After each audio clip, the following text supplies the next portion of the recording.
lors d'un dîner ou d'un déjeuner au restaurant, au moment de la commande des boissons, De l'eau. difficile de ne pas avoir honte de répondre. Carafe. Ou encore, insister en vain pour obtenir un peu plus de pain pendant le repas. Excusez-moi.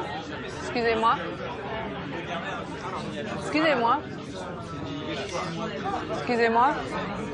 Je pourrais avoir un peu de pain. Excusez-moi. Est-ce que je pourrais avoir un peu de pain? Ah, merci beaucoup. Le serveur n'est pas trop débordé par les autres clients. Il s'agit en réalité de techniques pour vous faire consommer plus. Merci. En 2013, le panier moyen des Français au restaurant est de 13,10 €. Depuis 6 mois, il a baissé de 70 centimes, une chute considérable pour les restaurateurs. Là où les Français vont diminuer leurs dépenses dans l'année 2013 et 2014, la restauration arrive en deuxième position. Pour limiter les pertes, la clientèle est souvent soumise aux pressions de vente des serveurs.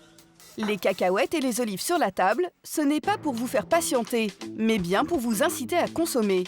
Le pain qui arrive tardivement, c'est seulement pour vous laisser un peu de place pour le dessert. Ces astuces, les serveurs les échangent entre collègues ou les apprennent en formation. Quelles sont leurs techniques de vente pour faire grimper votre addition? Lorraine et David testent au minimum 2 nouveaux restaurants par mois pour leur blog.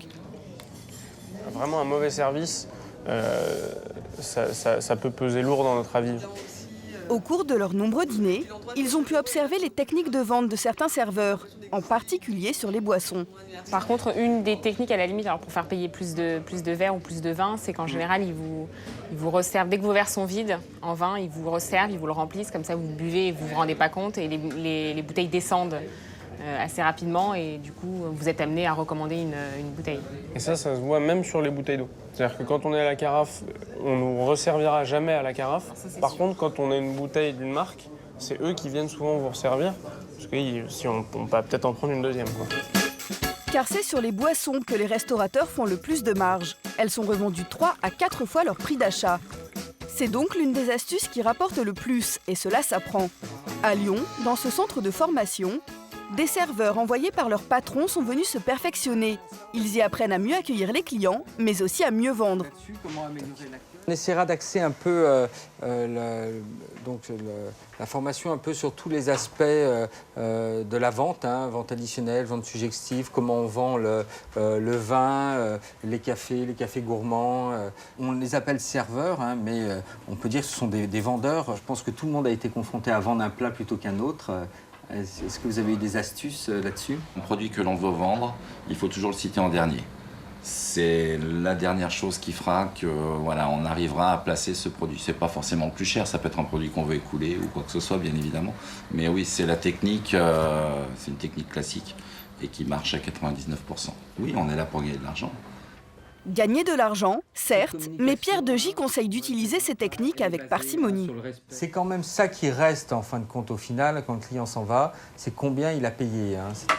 Au final, si ça lui a triplé son plat du jour et qu'il était venu parce que c'était à 9,90 et qu'il s'en ressort à 23 € par tête, il sera pas content. Et les ventes additionnelles, c'est vrai que c'est important, mais en même temps, c'est à utiliser à dose complètement homéopathique.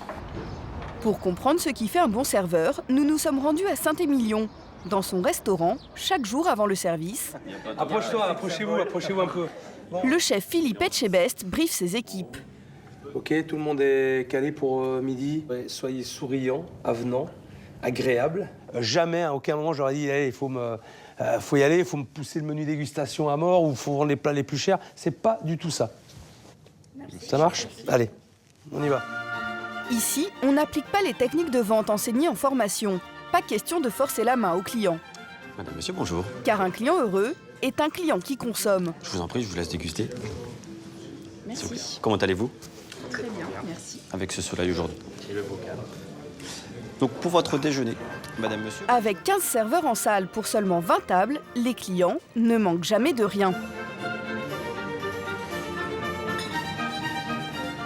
Bonne dégustation. Merci. On nous laisse vraiment choisir, on nous conseille et sans obligatoirement orienter nos choix sur des plats les plus chers de la carte. Voilà. Donc j'attends 2 rougets. Un service qui, dans d'autres établissements, n'est pas toujours aussi sympathique. Dans l'émission qu'il anime, Philippe Etchebest vient en aide aux restaurateurs en difficulté. Pour lui, avoir un bon service est primordial. Le serveur a une importance capitale dans l'approche et dans le conditionnement du client. Si le client se sent bien, s'il se sent à l'aise, s'il est heureux, s'il passe un bon moment, de lui-même, il consommera. Ça, c'est mathématique. Ce jour-là, au déjeuner, sur 47 couverts, en plus des menus, ce sont 45 apéritifs qui ont été vendus, 40 bouteilles d'eau, 30 infusions et 12 cafés. Preuve que la bonne humeur est la meilleure des techniques de vente.